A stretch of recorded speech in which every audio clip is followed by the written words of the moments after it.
Hi, welcome back to Cosmic and Body Horror. If you enjoy my content, please consider hitting the like button. It's the only way the YouTube algorithm notices me.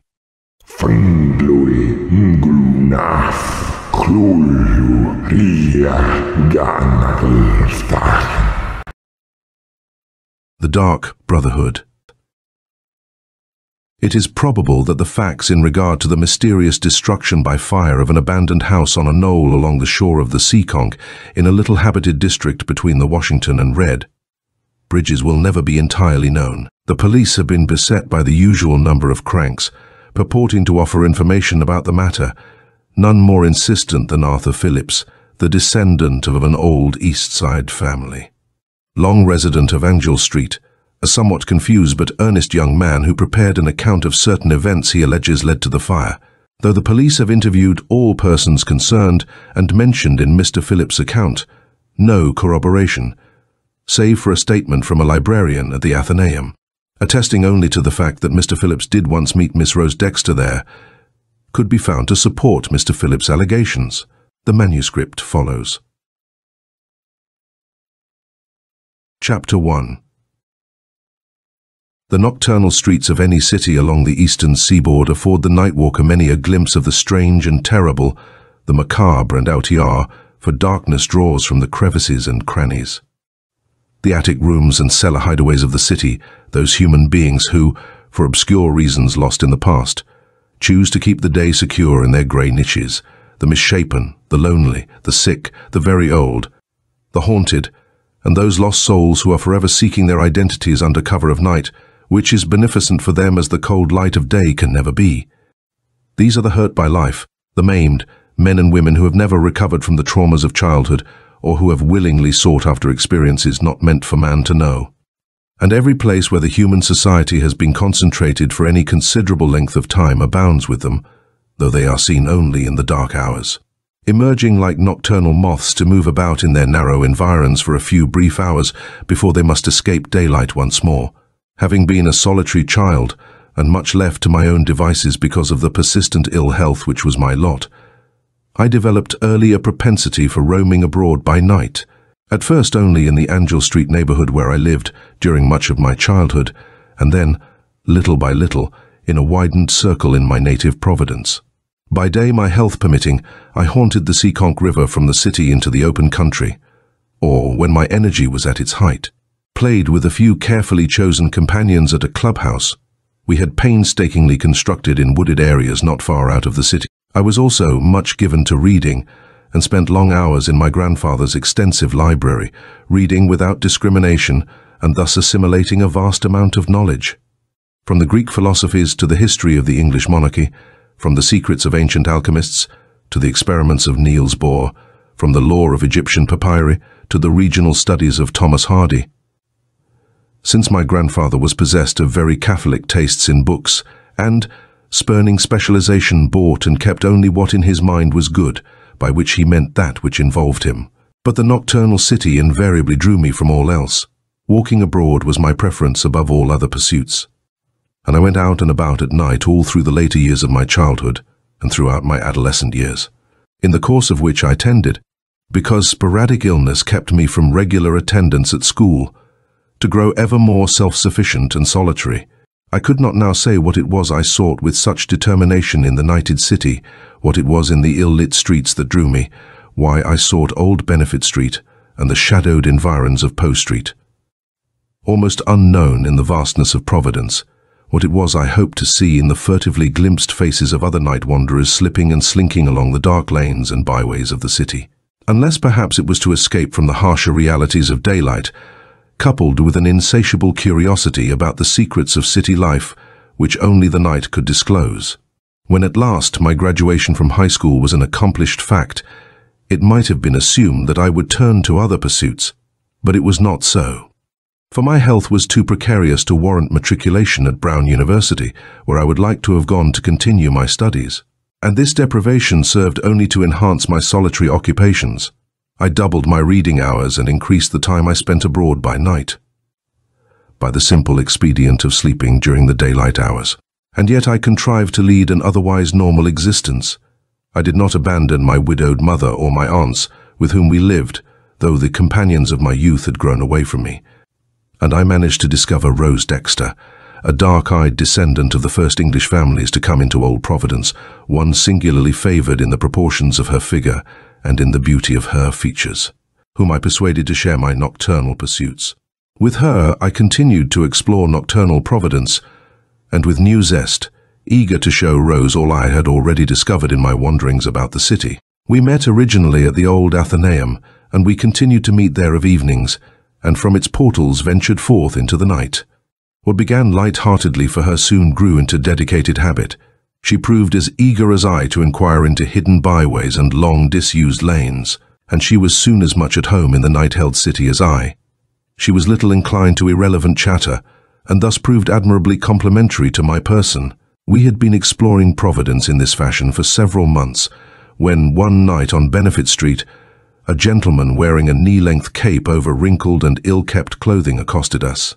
He had been standing on the walk not far ahead of us when first we turned into the street, and I had observed him when we went past him. He had struck me as oddly disquieting, for I thought his moustached, dark-eyed face with the unruly hair of his hatless head strangely familiar, and at our passing he had set out in pursuit until, at last, catching up to us, he touched me on the shoulder and spoke. "Sir," he said, "could you tell me how to reach the cemetery where once Poe walked?" I gave him directions, and then, spurred by a sudden impulse, suggested that we accompany him to the goal he sought. Almost before I understood fully what had happened, we three were walking along together. I saw almost at once with what a calculating air the fellow scrutinized my companion, and yet any resentment I might have felt was dispelled by the ready recognition that the stranger's interest was inoffensive, for it was rather more coolly critical than passionately involved. I took the opportunity also to examine him as carefully as I could in the occasional patches of streetlight through which we passed, and was increasingly disturbed at the gnawing certainty that I knew him or had known him. He was dressed almost uniformly in sombre black, save for his white shirt and the flowing Windsor tie he affected. His clothing was unpressed, as if it had been worn for a long time without having been attended to, but it was not unclean as far as I could see. His brow was high, almost dome-like. Under it his dark eyes looked out hauntingly, and his face narrowed to his small, blunt chin. His hair, too, was longer than most men of my generation wore it, and yet he seemed to be of that same generation, not more than 5 years past my own age. His clothing, however, was definitely not of my generation. Indeed, it seemed, for all that it had the appearance of being new, to have been cut to a pattern of several generations before my own. "Are you a stranger of Providence?" I asked him presently. "I am visiting," he said shortly. "You are interested in Poe?" He nodded. "How much do you know of him?" I asked then. "Little," he replied. "Perhaps you could tell me more?" I needed no second invitation, but immediately gave him a biographical sketch of the father of the detective story and a master of the macabre tale whose work I had long admired, elaborating only on his romance with Mrs. Sarah Helen Whitman, since it involved Providence and the visit with Mrs. Whitman to the cemetery whither we were bound. I saw that he listened with almost rapt attention, and seemed to be setting down in memory everything I said, but I could not decide from his expressionless face whether what I told him gave him pleasure or displeasure, and I could not determine what the source of his interest was. For her part, Rose was conscious of his interest in her, but she was not embarrassed by it, perhaps sensing that his interest was other than amorous. It was not until he asked her name that I realized we had not had his. He gave it now as Mr. Allen, at which Rose smiled almost imperceptibly. I caught it fleetingly as we passed under a street lamp. Having learned our names, our companion seemed interested in nothing more, and it was in silence that we reached the cemetery at last. I had thought Mr. Allen would enter it, but such was not his intention. He'd evidently meant only to discover its location so that he could return to it by day, which was manifestly a sensible conclusion. For, though I knew it well and had walked there on occasion by night, it offered little for a stranger to view in the dark hours. We bade him good night at the gate and went on. "I've seen that fellow somewhere before," I said to Rose once we had passed beyond his hearing, "but I can't think where it was. Perhaps in the library." "It must have been in the library," answered Rose with a throaty chuckle that was typical of her, "in a portrait on the wall." "Oh, come," I cried. "Surely you recognize the resemblance, Arthur," she cried, "even to his name. He looks like Edgar Allan Poe." And of course he did. As soon as Rose had mentioned it, I recognized the strong resemblance, even to his clothing, and at once set Mr. Allan down as a harmless idolater of Poe's. So obsessed with the man that he must fashion himself in his likeness, even to his outdated clothing, another of the curious specimens of humanity thronging the night streets of the city. "Well, that one is the oddest fellow we've met in all the while we've walked out," I said. Her hand tightened on my arm. "Arthur, didn't you feel something wrong about him?" "Oh, I suppose there is something wrong in that sense about all of us who are haunters of the dark," I said. "Perhaps in a way, we prefer to make our own reality."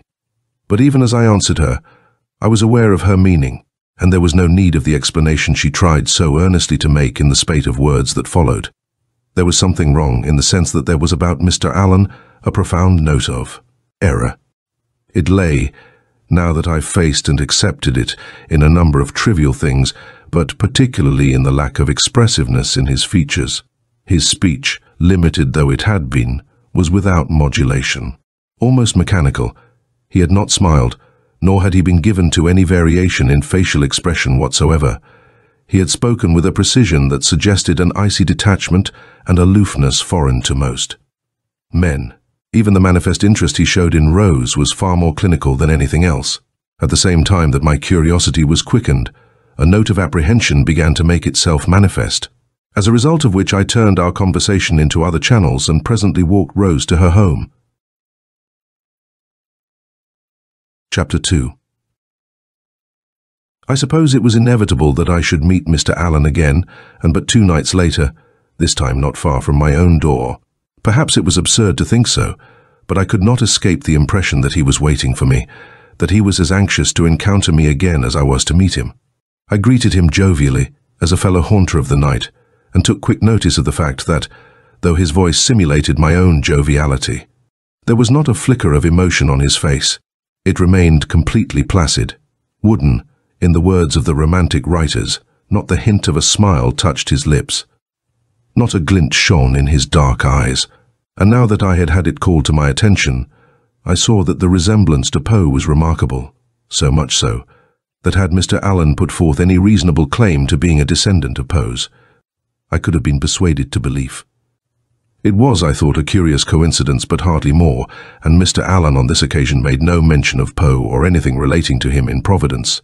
He seemed, it was soon evident, more intent on listening to me. He was as singularly uncommunicative as he had been at our first meeting, and in an odd way his manner was precisely the same, as if we had not actually met before. But perhaps it was that he simply sought some common ground, for once I mentioned that I contributed a weekly column on astronomy to the Providence Journal. He began to take part in our conversation. What had been for several blocks virtually a monologue on my part became a dialogue. It was immediately apparent to me that Mr. Allan was not a novice in astronomical matters. Anxious as he seemed to be for my views, he entertained some distinctly different views of his own, some of them highly debatable. He lost no time in setting forth his opinion that not only was interplanetary travel possible, but that countless stars, not alone some of the planets in our own solar system, were inhabited. "By human beings?" I asked incredulously. "Need it be?" he replied. "Life is unique, not man. Even here on this planet, life takes many forms." I asked him then whether he had read the works of Charles Fort. He had not. He knew nothing of him, and, at his request, I outlined some of Fort's theories, together with the facts Fort had adduced in support of those theories. I saw that from time to time, as we walked along, my companion's head moved in a curt nod, though his unemotional face betrayed no expression. It was as if he agreed. And on one occasion, he broke into words. "Yes, it is so. What he says is so." I had at the moment been speaking of the sighting of unidentified flying objects near Japan during the latter half of the 19th century. "How can you say so?" I cried. He launched at once into a lengthy statement, the gist of which was that every advanced scientist in the domain of astronomy was convinced that Earth was not unique in having life, and that it followed therefore that, just as it could be concluded that some heavenly bodies had lower life forms than our own, so others might well support higher forms. And, accepting that premise, It was perfectly logical that such higher forms had mastered interplanetary travel and might, after decades of observation, be thoroughly familiar with Earth and its inhabitants as well as with its sister planets. To what purpose? I asked. To make war on us? To invade us? A more highly developed form of life would hardly need to use such primitive methods, he pointed out. They watch us precisely as we watch the moon and listen for radio signals from the planets. We here are still in the earliest stages of interplanetary communication, and beyond that, space travel, whereas other races on remote stars have long since achieved both. How can you speak with such authority? I asked then. Because I am convinced of it. Surely you must have come face to face with similar conclusions. I admitted that I had. And you remain open-minded? I admitted this as well. Open-minded enough to examine certain proof, if it were offered to you? Certainly, I replied, though my skepticism could hardly have gone unnoticed. That is good, he said, because if you will permit my brothers and me to call on you at your home on Angel Street, we may be able to convince you that there is life in space. Not in the shape of men, but life. And life possessing a far greater intelligence than that of your most intelligent men. I was amused at the breadth of his claim and belief, but I did not betray it by any sign. His confidence made me to reflect again upon the infinite variety of characters to be found among the night walkers of Providence. Clearly Mr. Allen was a man who was obsessed by his extraordinary beliefs. And, like most of such men, eager to proselytize, to make converts. Whenever you like, I said by way of invitation, except that I would prefer it to be later rather than early, to give my mother time to get to bed. Anything in the way of an experiment might disturb her. Shall we say next Monday night? Agreed. My companion thereafter said no more on this subject. Indeed, he said scarcely anything on any subject, and it was left for me to do the talking. I was evidently not very entertaining, for in less than 3 blocks we came to an alley, and there Mr. Allen abruptly bade me good night, after which he turned into the alley and was soon swallowed in its darkness. Could his house abut upon it? I wondered. If not, he must inevitably come out the other end. Impulsively I hurried around one end of that block, and stationed myself deep in the shadows of the parallel street, where I could remain well hidden from the alley entrance and yet keep it in view. Mr. Allen came leisurely out of the alley before I had quite recovered my breath. I expected him to pursue his way through the alley, but he did not. He turned down the street, and accelerating his pace a little, he proceeded on his way. Impelled by curiosity now, I followed, keeping myself as well hidden as possible. But Mr. Allen never once looked around.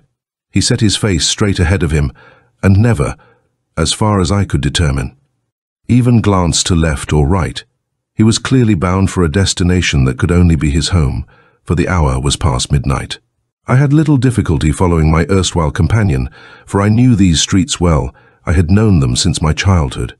Mr. Allen was bound in the direction of the Seekonk, and he held to his course without deviation until he reached a somewhat run-down section of Providence, where he made his way up a little knoll to a long deserted house at its crest. He let himself into it, and I saw him no more. I waited a while longer, expecting a light to go up in the house, but none did, and I could only conclude that he had gone directly to bed. Fortunately, I had kept myself in the shadows, for Mr. Allen had evidently not gone to bed. Apparently he had gone through the house and around the block, for suddenly I saw him approach the house from the direction we had come, and once more he walked on, past my place of concealment, and made his way into the house, again without turning on a light. This time, certainly he had remained there. I waited for 5 minutes or a trifle more, then turned and made my way back toward my own home on Angel Street, satisfied that I had done no more in following Mr. Allen than he had evidently done on the night of our initial meeting in following me. For I had long since concluded that our meeting tonight had not been by chance but by design. Many blocks from the Allen house, however, I was startled to see approaching me from the direction of Benefit Street, my erstwhile companion, even as I wondered how he had managed to leave the house again and make his way well around me in order to enable him to come toward me. Trying in vain to map the route he could have taken to accomplish this, he came up and passed me by without so much as a flicker of recognition. Yet it was he, undeniably. The same poetic appearance distinguished him from any other night walker, stilling his name on my tongue. I turned and looked after him. He never turned his head, but walked steadily on, clearly bound for the scene I had not long since quitted. I watched him out of sight, still trying, in vain, to map the route he might have taken among the lanes and byways and streets so familiar to me in order to meet me so once more, face to face. We had met on Angel Street, walked to Benefit and North, then turned riverward once more. Only by dint of hard running could he have cut around me and come back. And what purpose would he have had to follow such a course? It left me utterly baffled, particularly since he had given me not the slightest sign of recognition. His entire mien suggesting that we were perfect strangers. But if I was mystified at the occurrences of the night, I was even more puzzled at my meeting with Rose at the Athenaeum the following night. She had clearly been waiting for me, and hastened to my side as soon as she caught sight of me. "Have you seen Mr. Allen?" she asked. "Only last night," I answered, and would have gone to recount the circumstances had she not spoken again. "So did I." He walked me out from the library and home. I stifled my response and heard her out. Mr. Allen had been waiting for her to come out of the library. He had greeted her and asked whether he might walk with her, after having ascertained that I was not with her. They had walked for an hour with but little conversation, and this only of the most superficial, relative to the antiquities of the city, the architecture of certain houses, and similar matters, just such as one interested in the older aspects of Providence would find of interest. And then he had walked her home. She had, in short, been with Mr. Allen in one part of the city at the same time that I had been with him in another, and clearly neither of us had the slightest doubt of the identity of our companions. "I saw him after midnight," I said, which was part of the truth, but not all the truth. This extraordinary coincidence must have some logical explanation, though I was not disposed to discuss it with Rose, lest I unduly alarm her. Mr. Allen had spoken of his brothers. It was therefore entirely likely that Mr. Allen was one of a pair of identical twins. But what explanation could there be for what was an obvious and designed deception? One of our companions could not have been the same Mr. Allen with whom we had previously walked. But which?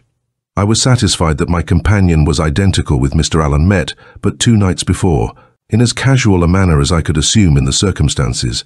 I asked such questions of Rose as were designed to satisfy me in regard to the identity of her companion, in the anticipation that somewhere in our dialogue she would reveal some doubt of the identity of hers. She betrayed no such doubt. She was innocently convinced that her companion was the same man who had walked with us 2 nights ago, for he had obviously made references to the earlier nocturnal walk. And Rose was completely convinced that he was the same man. She had no reason for doubt, however, for I held my tongue. There was some perplexing mystery here.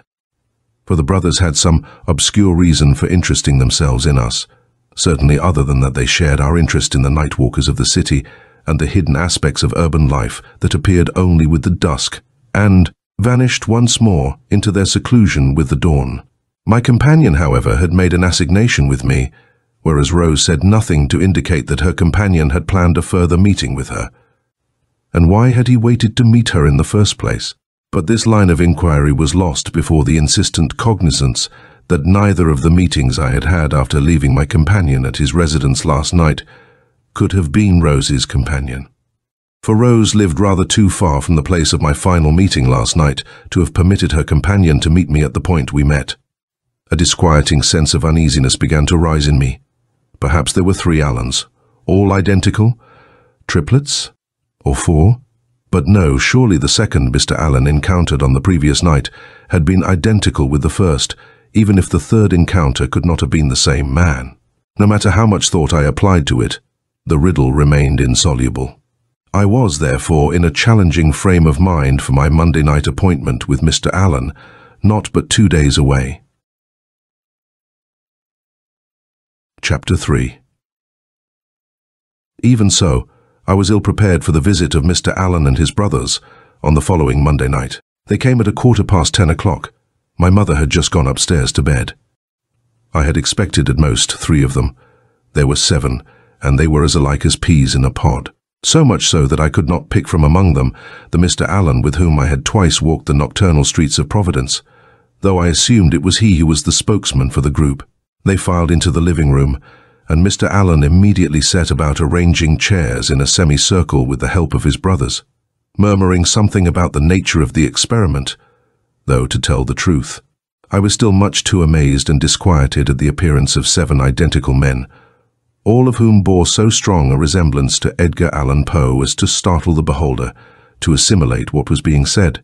Moreover, I saw now by the light of my Welsbach gas lamp that all 7 of them were of a pallid, waxen complexion, not of such a nature as to give me any doubt of their being flesh and bone like myself, but rather such as to suggest that one and all were afflicted with some kind of disease, anemia perhaps, or some kindred illness which would leave their faces colourless, and their eyes, which were very dark, seemed to stare fixedly and yet without seeing, though they suffered no lack of perception, and seemed to perceive by means of some extra sense not visible to me. The sensation that rose in me was not predominantly one of fear, but one of overwhelming curiosity tinged with a spreading sense of something utterly alien not only to my experience but to my existence. Thus far, little had passed between us, but now that the semicircle had been completed, and my visitors had seated themselves, their spokesman beckoned me forward and indicated a chair placed within the arc of the semicircle facing the seated men. "Will you sit here, Mr. Phillips?" he asked. I did as he asked, and found myself the object of all eyes, but not essentially so much their object as their focal point. For the 7 men seemed to be looking not so much at me as through me. "Our intention, Mr. Phillips," explained their spokesman, whom I took to be the gentleman I had encountered on Benefit Street, "is to produce for you certain impressions of extraterrestrial life. All that is necessary for you to do is to relax and to be receptive." "I am ready," I said. I had expected that they would ask for the light to be lowered, which seems to be integral to all such séance-like sessions, but they did not do so. They waited upon silence, save for the ticking of the hall clock and the distant hum of the city, and then they began what I can only describe as singing, a low, not unpleasant, almost lulling humming, increasing in volume and broken with sounds I assumed were words, though I could not make out any of them. The song they sang and the way they sang it was indescribably foreign. The key was minor, and the tonal intervals did not resemble any terrestrial musical system with which I was familiar, though it seemed to me more oriental than occidental. I had little time to consider the music, however, for I was rapidly overcome with a feeling of profound malaise. The faces of the 7 men grew dim and coalesced to merge into one swimming face, and an intolerable consciousness of unrolled aeons of time swept over me. I concluded that some form of hypnosis was responsible for my condition, but I did not have any qualms about it. It did not matter, for the experience I was undergoing was utterly novel and not unpleasant, though there was inherent in it a discordant note, as of some lurking evil looming far behind the relaxing sensations that crowded upon me and swept me before them. Gradually, the lamp, the walls, and the men before me faded and vanished, and, though I was still aware of being in my quarters on Angel Street, I was also cognizant that somehow I had been transported to new surroundings, and an element of alarm at the strangeness of these surroundings, together with one of repulsion and alienation, began to make themselves manifest. It was as if I feared losing consciousness in an alien place without the means of returning to Earth, for it was an extraterrestrial scene that I witnessed, one of great and magnificent grandeur in its proportions, and yet one completely incomprehensible to me. Vast vistas of space whirled before me in an alien dimension, and central in them was an aggregation of gigantic cubes, scattered along a gulf of violet and agitated radiation, and other figures moving among them, enormous, iridescent rugose cones, rising from a base almost 10 feet wide to a height of over 10 feet, and composed of ridgy, scaly, semi-elastic matter, and sporting from their apexes 4 flexible, cylindrical members, each at least a foot thick, and of a similar substance, though more flesh-like, as that of the cones, which were presumably bodies for the crowning members, which, as I watched, had an ability to contract or expand, sometimes to lengthen to a distance equal to the height of the cone to which they adhered. 2 of these members were terminated with enormous claws, while a third wore a crest of 4 red trumpet-like appendages, and the 4th ended in a great yellow globe 2 feet in diameter, in the center of which were 3 enormous eyes, darkly opalescent, which, because of their position in the elastic member, could be turned in any direction whatsoever. It was such a scene as exercised the greatest fascination upon me, and yet at the same time spread in me a repellence inspired by its total alienation and the aura of fearful disclosures which alone could give it meaning and a lurking terror. Moreover, as I saw the moving figures, which seemed to be tending the great cubes, with greater clarity and more distinctness.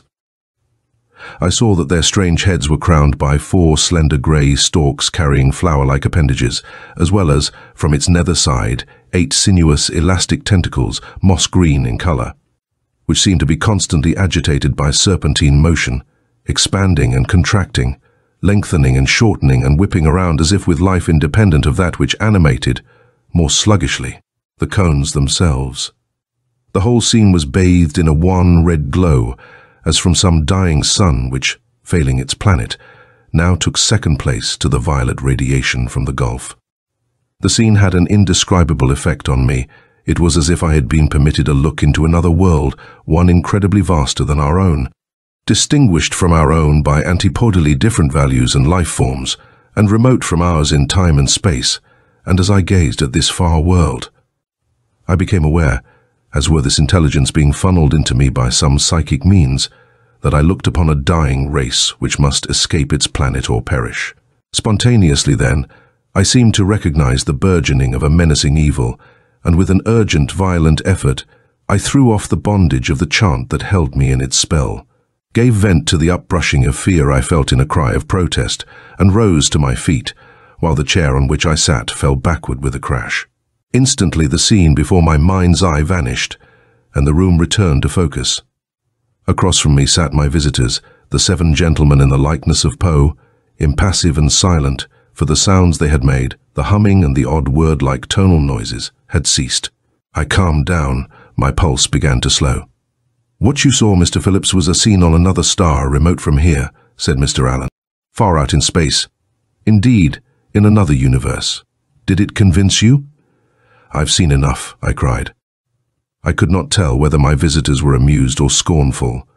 They remained without expression, including their spokesman, who only inclined his head slightly and said, "We will take our leave then, with your permission."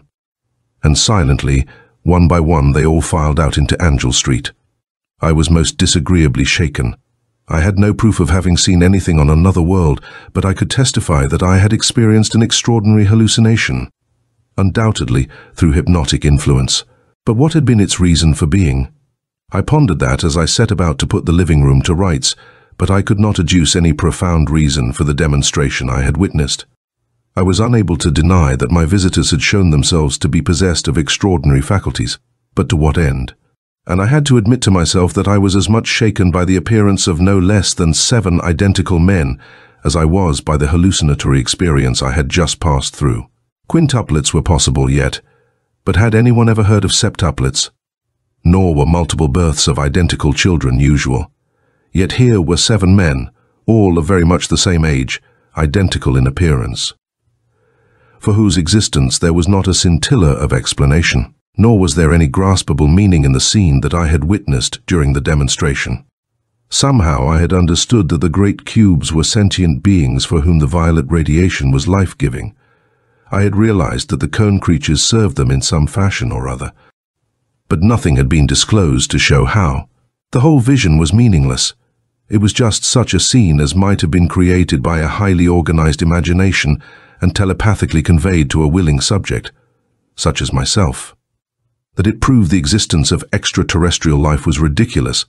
It proved no more than that I had been the victim of an induced hallucination. But, once more, I came full circle. As hallucination, it was completely without reason for being. Yet I could not escape an insistent disquiet that troubled me long that night before I was able to sleep. Chapter 4. Strangely enough, my uneasiness mounted during the course of the following morning. Accustomed as I was to the human curiosities, to the often incredible characters and unusual sights to be encountered on the nocturnal walks I took about Providence. The circumstances surrounding the Poesque Mr. Allen and his brothers were so outre that I could not get them out of mind.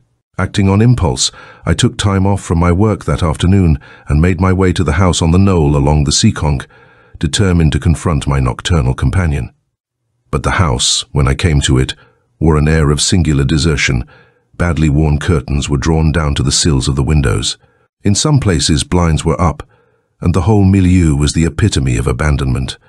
Nevertheless, I knocked at the door and waited. There was no answer. I knocked again. No sound fell to ear from inside the house. Powerfully impelled by curiosity now, I tried the door. It opened to my touch. I hesitated still and looked all around me. No one was in sight. At least 2 of the houses in the neighborhood were unoccupied. And if I was under surveillance, it was not apparent to me. I opened the door and stepped into the house, standing for a few moments with my back to the door to accustom my eyes to the twilight that filled the rooms. Then I moved cautiously through the small vestibule into the adjacent room, a parlor sparely occupied by horsehair furniture, at least 2 decades old. There was no sign here of occupation by any human being, though there was evidence that someone had not long since walked here, making a path through dust visible on the uncarpeted flooring. I crossed the room and entered a small dining room, and crossed this too, to find myself in a kitchen which, like the other rooms, bore little sign of having been used. For there was no food of any kind in evidence, and the table appeared not to have been used for years. Yet here too were footprints in substantial numbers, testifying to the habitation of the house, and the staircase revealed steady use as well. But it was the far side of the house that afforded the most disturbing disclosures.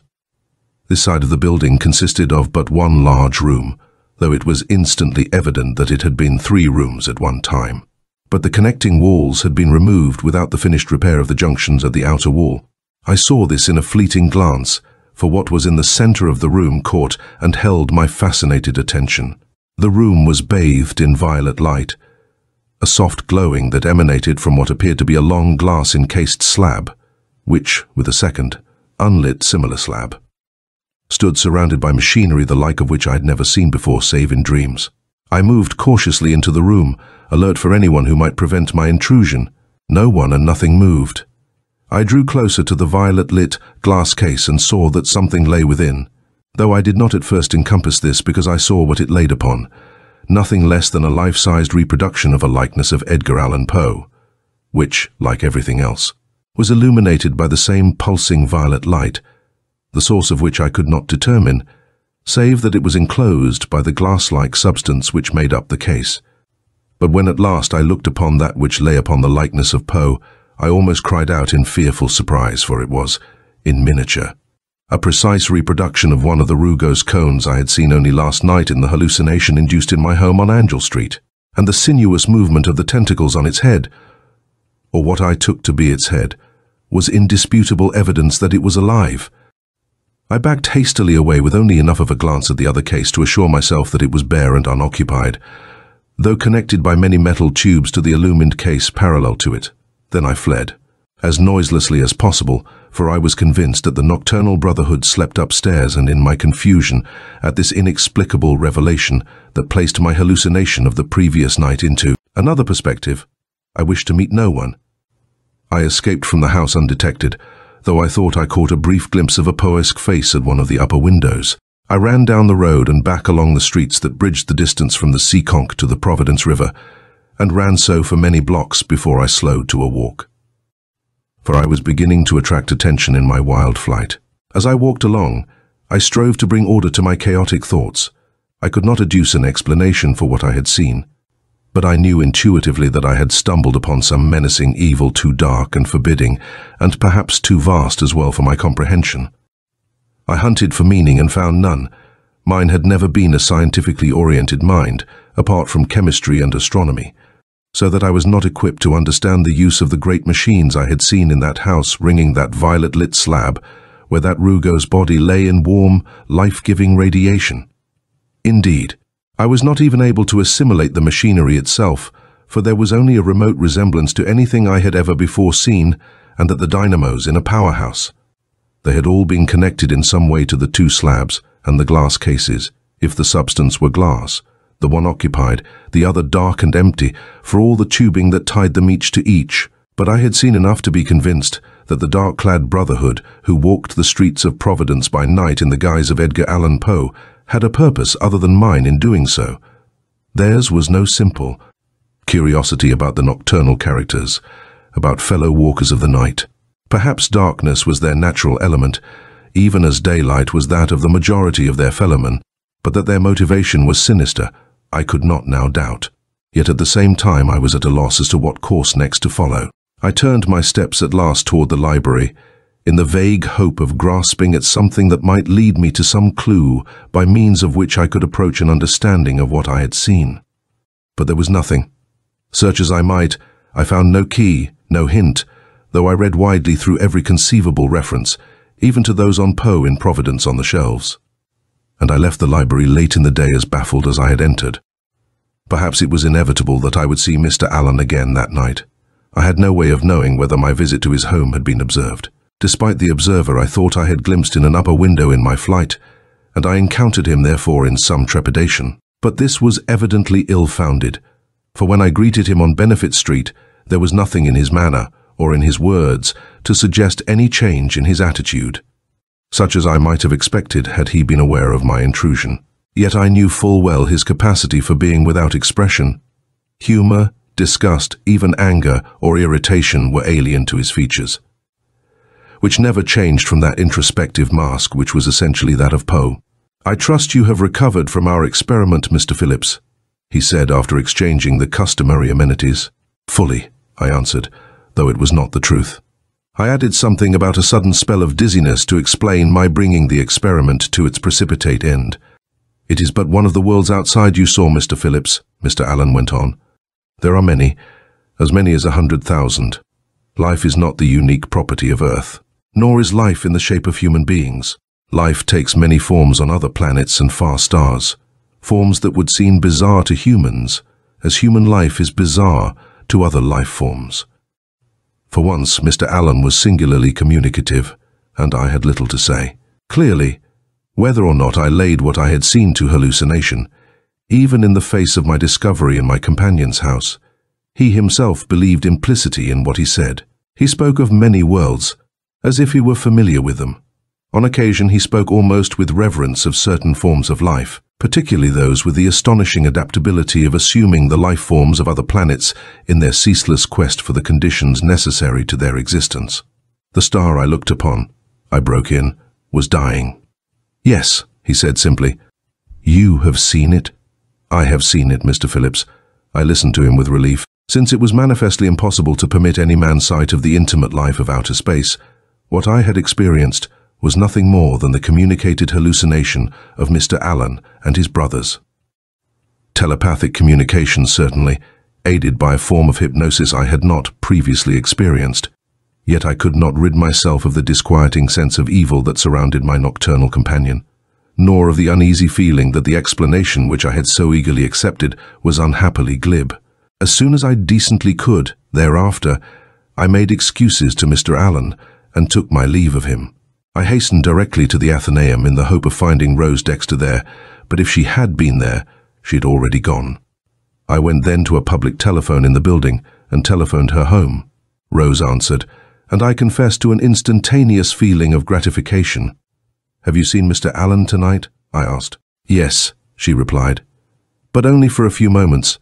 I was on my way to the library." "So did I. He asked me to his home some evening to watch an experiment," she went on. "Don't go," I said at once. There was a long moment of silence at the other end of the wire. Then, "Why not?" Unfortunately, I failed to acknowledge the edge of truculence in her voice.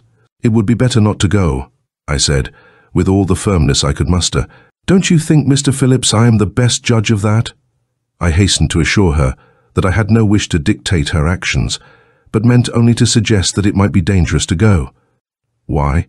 "I can't tell you over the telephone," I answered, fully aware of how lame it sounded, and knowing, even as I said it, that perhaps I could not put into words at all the horrible suspicions which had begun to take shape in my mind, for they were so fantastic, so out-y-are, that no one could be expected to believe in them.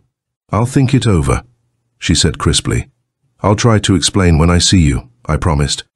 She bade me good night and rang off with an intransigence that boded ill and left me profoundly disturbed.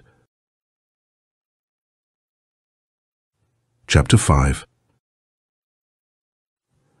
I come now to the final apocalyptic events concerning Mr. Allen and the mystery surrounding the house on the forgotten knoll. I hesitate to set them down even now, for I recognize that the charge against me will only be broadened to include grave questions about my sanity. Yet I have no other course. Indeed, the entire future of humanity, the whole course of what we call civilization, may be affected by what I do or do not write of this matter. For the culminating events followed rapidly and naturally upon my conversation with Rose Dexter, that unsatisfactory exchange over the telephone.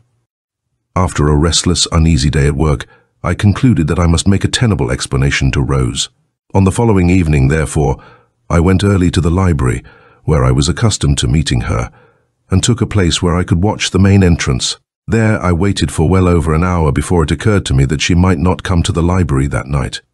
Once more I sought the telephone, intending to ask whether I might come over and explain my request of the previous night. But it was her sister-in-law, not Rose, who answered my ring. Rose had gone out. A gentleman called for her. "Did you know him?" I asked. "No, Mr. Phillips. Did you hear his name?" She had not heard it. She had, in fact, caught only a glimpse of him as Rose hurried out to meet him. But, in answer to my insistent probing, she admitted that Rose's caller had had a moustache. "Mr. Allen." I had no further need to inquire. For a few moments after I had hung up, I did not know what to do. Perhaps Rose and Mr. Allen were only walking the length of Benefit Street, but perhaps they had gone to that mysterious house. The very thought of it filled me with such apprehension that I lost my head. I rushed from the library and hurried home. It was 10 o'clock when I reached the house on Angel Street. Fortunately, my mother had retired, so I was able to procure my father's pistol without disturbing her. So armed, I hastened once more into night-held Providence and ran, block upon block, toward the shore of the Seekonk and the knoll upon which stood Mr. Allen's strange house. Unaware in my incautious haste of the spectacle I made for other night-walkers and uncaring, for perhaps Rose's life was at stake, and beyond that, vaguely defined, loomed a far greater and hideous evil. When I reached the house into which Mr. Allen had disappeared, I was taken aback by its solitude and unlit windows. Since I was winded, I hesitated to advance upon it, and waited for a minute or so to catch my breath and quiet my pulse. Then, keeping to the shadows, I moved silently up to the house, looking for any sliver of light. I crept from the front of the house around to the back.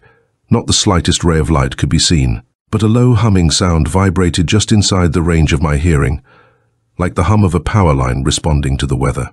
I crossed to the far side of the house, and there I saw the hint of light, not yellow light, as from a lamp inside, but a pale lavender radiance that seemed to glow faintly, ever so faintly, from the wall itself. I drew back, recalling only too sharply what I had seen in that house. But my role now could not be a passive one. I had to know whether Rose was in that darkened house, perhaps in that very room with the unknown machinery and the glass case with the monster in the violet radiance. I slipped back to the front of the house and mounted the steps to the front door. Once again, the door was not locked. It yielded to the pressure of my hands. Pausing only long enough to take my loaded weapon in hand, I pushed open the door and entered the vestibule. I stood for a moment to accustom my eyes to that darkness. Standing there, I was even more aware of the humming sound I had heard, and of more, the same kind of chant which had put me into that hypnotic state in, the course of which I had witnessed that disturbing vision purporting to be that of life in another world. I apprehended its meaning instantly, I thought. Rose must be with Mr. Allen and his brothers, undergoing a similar experience. Would that it had been no more, for when I pushed my way into that large room on the far side of the house, I saw that which will be forever indelibly imprinted on my mind. Lit by the radiance from the glass case, the room disclosed Mr. Allen and his identical brothers all prone upon the floor around the twin cases, making their chanting song. Beyond them, against the far wall, lay the discarded life-size likeness of Poe I had seen beneath that weird creature in the glass case, bathed in violet radiance. But it was not Mr. Allen and his brothers that so profoundly shocked and repelled me. It was what I saw in the glass cases. For in the one that lit the room with its violently pulsating and agitated violet radiation lay Rose Dexter, fully clothed and certainly under hypnosis, and on top of her lay, greatly elongated and with its tentacles flailing madly, the rugose cone-like figure I had last seen shrunken on the likeness of Poe. And in the connected case adjacent to it, I can hardly bear to set it down even now, lay, identical in every detail, a perfect duplicate of Rose, What happened next is confused in my memory. I know that I lost control, that I fired blindly at the glass cases, intending to shatter them. Certainly I struck one or both of them, for with the impact the radiance vanished, the room was plunged into utter darkness. Cries of fear and alarm rose from Mr. Allen and his brothers, and, amid a succession of explosive sounds from the machinery, I rushed forward and picked up Rose Dexter. Somehow I gained the street with Rose. Looking back, I saw that flames were appearing at the windows of that accursed house, and then, without warning, the north wall of the house collapsed, and something, an object I could not identify, burst from the now burning house and vanished aloft. I fled, still carrying Rose. Regaining her senses, Rose was hysterical, but I succeeded in calming her, and at last she fell silent and would say nothing. And in silence I took her safely home, knowing how frightening her experience must have been, and resolved to say nothing until she had fully recovered. In the week that followed, I came to see clearly what was taking place in that house on the knoll.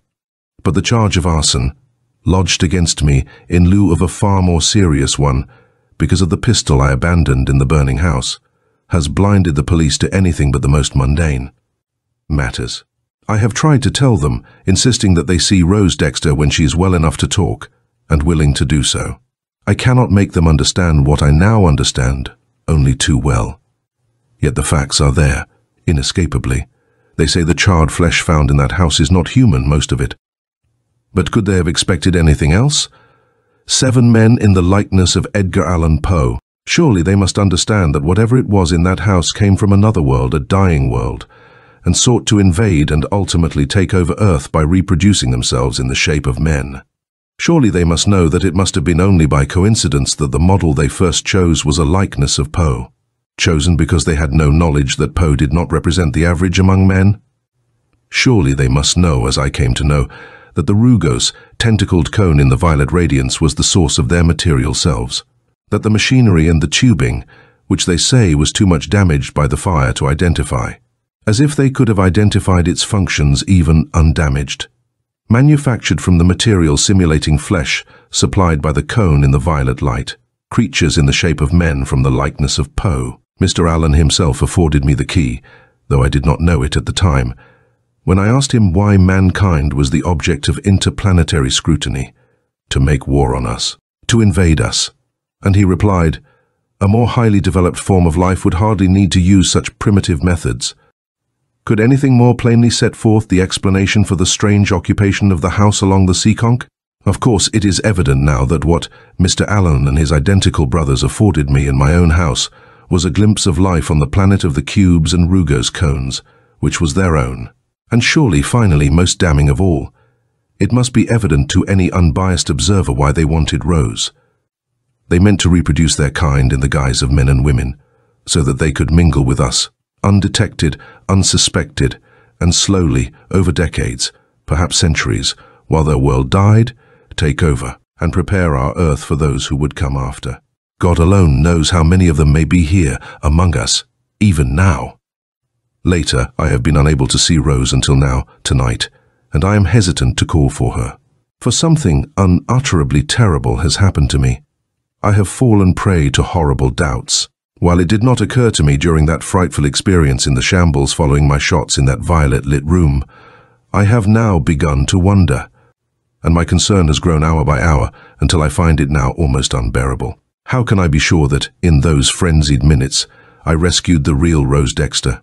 If I did, surely she will reassure me tonight. If I did not, God knows what I may unwittingly have loosed upon Providence and the world.